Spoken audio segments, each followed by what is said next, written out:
Hello दोस्तों, मेरा नाम अतुल त्रिपाठी और आप देख रहे हैं ERMEC Tripathi channel. So basically आज हम लोग बात करने जा रहे हैं कि हमारे एयर कंप्रेसर की लाइफ बढ़ाने के लिए हमें क्या करना चाहिए जिससे कि हमारे एयर कंप्रेसर की लाइफ बहुत ज़्यादा हो जाए। सो बेसिकली कुछ पॉइंट्स है जिसको हम अगर मॉनिटरिंग करें तो हमारे जो एयर कंप्रेसर है उसकी जो कॉस्ट है मेंटेनेंस वो भी कम हो जाएगी और उसकी जो लाइफ है वो भी ज़्यादा हो जाएगी। उसके लिए बेसिकली कुछ पॉइंट्स हैं, जैसे जो हमारे बेल्ट लगते हैं पुली पे, उसकी आपको प्रॉपर अलाइनमेंट देखना होता है। वो आप कैसे देख सकते हैं कि दोनों पुली लगी हुई है तो आप क्या करें, एक धागा लीजिए, धागा लेकर के अपनी दोनों पुली की बिल्कुल इन टू इन आप धागा को रखिए और रखने के बाद देखिए कि दोनों मतलब कि उधर की पुली और इधर की पुली में कोई गैप तो नहीं आ रहा है। अगर गैप आ रहा है इट मीन्स कि अलाइनमेंट हमारी आउट हो गई है।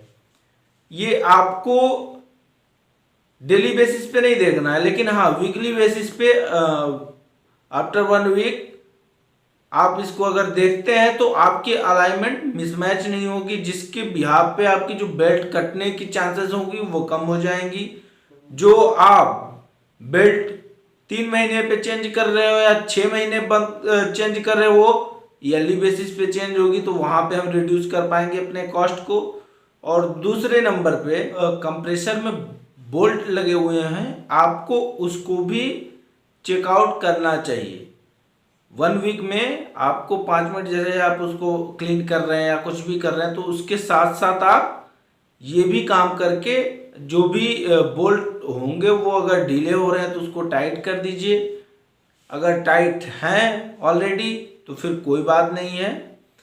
ये रही बात, जिससे क्या है कि इन फ्यूचर मान लीजिए कि बोल्ट कोई ढीले हो गए, उस केस में क्या होगा कि मशीन हमारी खराब हो सकती है या मोटर ही खराब हो जाए उसके रिस्पेक्ट में।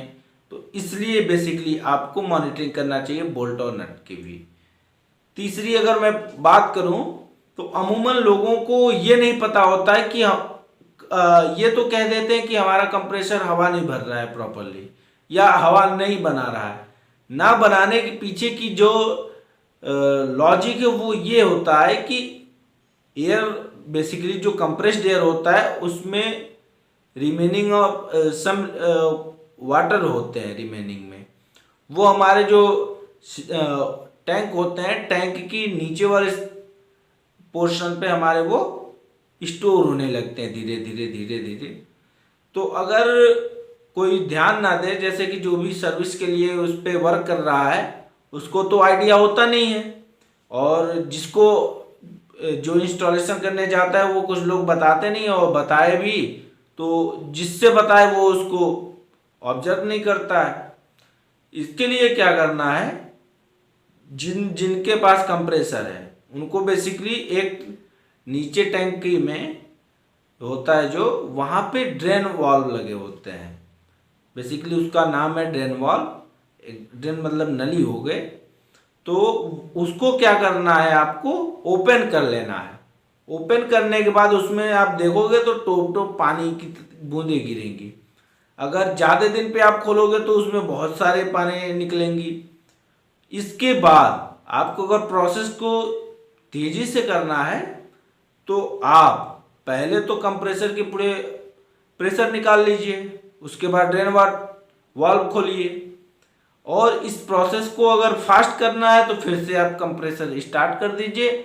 कंप्रेस बनता रहेगा एयर और आपका जो नीचे के वाटर होंगे वो आसानी से रिमूव भी हो जाएंगे विद इन मिनट।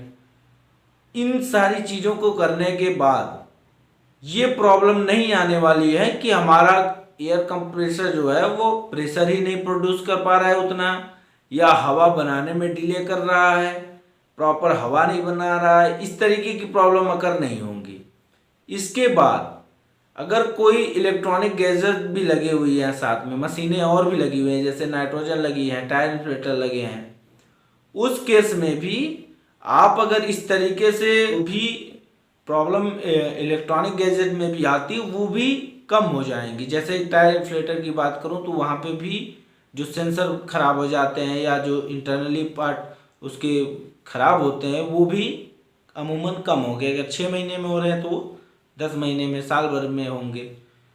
अगर नाइट्रोजन मशीन आपकी लगी हुई है तो वहाँ पे भी प्रेशर सेंसर बेसिकली जिसकी लाइफ ईयरली होती है, और आप अगर ध्यान नहीं देते हो कंप्रेस्ड एयर की जगह में ही अगर वाटर रहता है तो वो आकर के हमारे मशीनों को ख़राब कर देता है।